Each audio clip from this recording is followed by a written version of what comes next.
What's up, guys? It's Gardy B with the Jenkins Jonez show. As always, I'm here with my good internet buddies, Dragonfly Jones, a.k.a. Tyler. What's up, guys? LeJethro Jenkins, a.k.a. John. What's up, bubbas? And if you fuck with us, you want to see more of our content, please jump on YouTube and subscribe to our channel. This is my favorite NBA storyline in a maybe since the police presence at Staples Center between the fucking Rockets and the Clippers. Oh yeah, the secret tunnel fucking yeah. That was a doozy, buddy. Let's talk about the Jokic brothers and the Morris twins and everything that occurred. Tyler, can you describe the play that happened that started all this? Okay, so I feel like a big part that people are missing is it all started with the rebound, where you can see it looks inadvertent. It doesn't look intentional on Jokic's part, but it looks like he pulls Bam down by his shoulder and he grabs the board. He comes down. Then Markieff Morris leans into him with a forearm in his chest, and he turns his back, and then Jokic unleashed hell. He hit that motherfucker with the fucking seismic blast in his back, and here we are now. It's been a bunch of tough guy theatrics because, as the fucking wise Lonzo Ball once said years ago as a rookie, wisdom beyond his years, ain't nobody in the NBA trying to fight. They aren't, you know what I'm saying? So, and then there's been a lot of talk about who was wrong here, who was wrong, and I am of the firm belief that once you put your hands on someone, there is no such thing as a cheap shot after that. You know what I mean? Like, once you put your hands on someone and you turn your back on them, that's on you, dog. What the fuck are you doing? You think you can lean into this motherfucking 7-foot Serbian with a forearm and just go about your business like nothing is going to come from that? So, I mean, Markieff Morris said it himself. That was dumb of me to turn my back on him. I got to charge it to the game. And yeah, I agree, Markieff. You fucked up.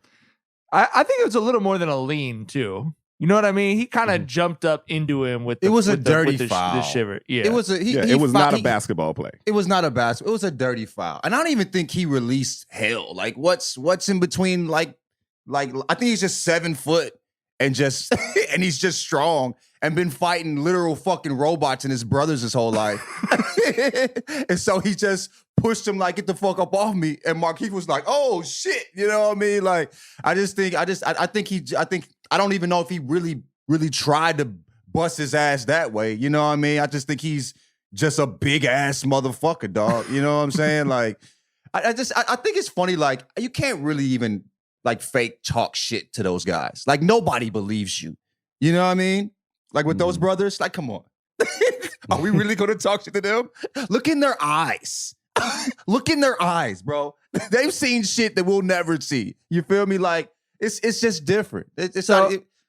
So after the game, the Heat were doing a lot of woofing. There was a picture of a security guard blocking them from going after, Joker afterwards. There was the video of Jimmy Butler who just calmly walked away from the incident, then saw the replay or something as being held back, yelling, like, come meet me out back or whatever. And so then the next morning, the Jokic brothers created a Twitter account called the Jokic Brothers and tweeted, you do not want to fuck with us, basically, and signed it the Jokic Brothers, which I love. And I think it was Markieff responded, and then we got a day-long Twitter debate about whether war-torn Serbia or the inner city of Philadelphia is a harder place to grow up. But I didn't enjoy the debate, but I enjoyed the rest of it. It was top-notch posturing. Yeah. I'm gonna tell you that fucking tweet from the Jokic brothers where they said, you want to leave this where it is. Those are some motherfuckers who are ready to go wherever you want to take it, bro. If you say some shit like that, you want to leave this where it is. Like, I was like, yeah, these motherfuckers are all the way down to fucking fight in the arena, at half court, whatever y'all are on, bro. You see the one, too, the dude was like, they couldn't handle these Miami streets. And homie just said, they're from Serbia. My nigga, like, stop it, dog. Like, but they grew up in a Serbia that was coming out of a 6-way civil war that had been going on for like 10 years that was capped off by NATO bombing the shit out of the whole country. And then an ongoing war that made it so that the Jokic brothers did not turn on an electric light in their house for like 2 years. They used to play, Jokic said, by his brothers throwing knives at him.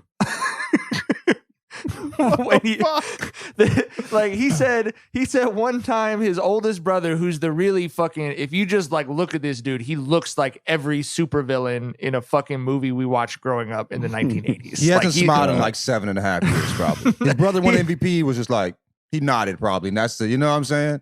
I feel about his back of neck tattoo the way that like white women felt about neck or face tattoos on black people 20 years ago. Like I see the back of his neck tattoo and it's like, ugh. You grab your purse. Ooh, I locked my door. I ran to double check the deadbolt on the door when I saw that shit. You know, like he's just a different dude. His name is Strahinja, which means bringer of fear.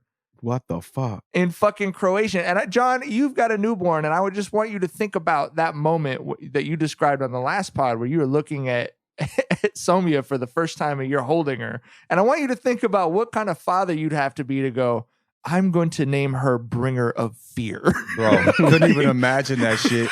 And the fact, what's wild is, like, we know, like, his brothers is crazy or whatever, or they really about that, you feel me?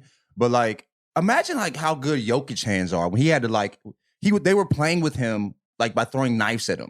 You know, we talk about older brothers bullying, you know, and the younger brother got to have hands because he's fighting his older brother his whole life. They was throwing knives at my man. You feel me? Like to play, like, bro, Jokic really about that. You see how comfortable he was when Butler was talking shit? It literally did not have it was nothing to him. Dog, stop playing. This ain't the one. It's just not. It's fun. It looks fun. You know what I mean? Run that. Butler doing all that shit. Bro, you don't want that though. Stop it. He's 60 pounds heavier than you, 70 pounds heavier than you. And I think he really got them joints, bro. He can punch you from across the street. He ain't playing. I just don't see how that wins. He's the runt of the Jokic family. Bro. Like he's the little dude. Like he gets noogies at Thanksgiving dinner in Serbia, bro. Like I don't see how you feel like you can win that. I know, Jimmy, we've seen you do great things. This is different though, man. Yeah. Just it's something I was thinking about is that Jokic is unique in this sense. He's an anomaly in this sense. It's always been kind of conventional NBA wisdom. You get an MVP caliber player, a player who you can, you know, link your fucking wagon to and go to a championship. If you get a player that good, that player is going to draw a lot of animosity, a lot of ire from the opposing players. He's going to get a lot of dirty fouls. So the conventional wisdom has always been you need a goon on your squad if you get a player that good to protect that guy. Jokic is his own fucking goon. Like, we don't see that. We don't see a player this good. Like I was thinking, what's an MVP? Who's an MVP who has been his own security detail as well? And I might have to go all the way back to like Larry Bird, I'm thinking, if you're talking about a guy who's MVP in like first team all hands, and you know what I mean? Like, right. He's very unique in that regard because, you know, usually see, you know, MJ needed Oakley, fucking Bron needed Udonis, you know, motherfucking Zeke had Mahorn and Lambeer. Jokic has Jokic, bro. And that's it. And that's all he needs. First team all hands. Hey, NBA, run that. We need that too. Yeah.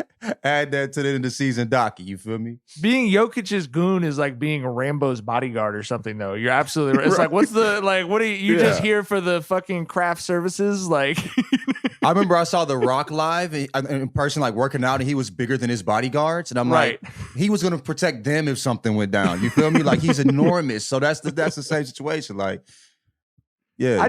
I think, like, and it is absolutely no disrespect to how shitty it can be to grow up in America and how violent it can be to grow up in some places in America. But whenever you see the words war torn in someone's bio, it's just different, bro. Like, their whole country is like the worst parts of the inner city in LA or Long Beach or Philly. Like that, you know what I mean? There's no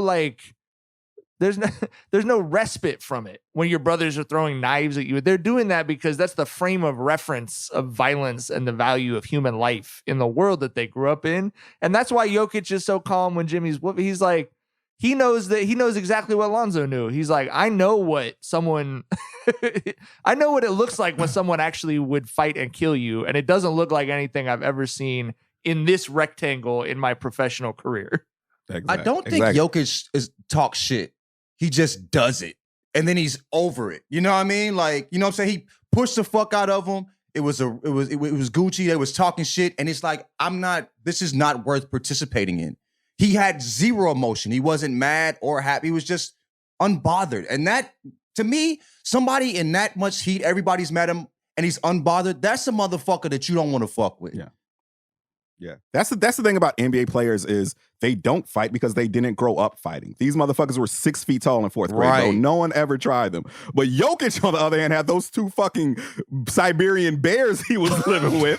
You know, he was forged in the fire, so he's with that shit at all times, bro. And Jokic is a different dude. And parents who named their oldest sibling the bringer of fear. So I'm guessing the parents were not like, hey, coddling guys, him. leave Nikola alone.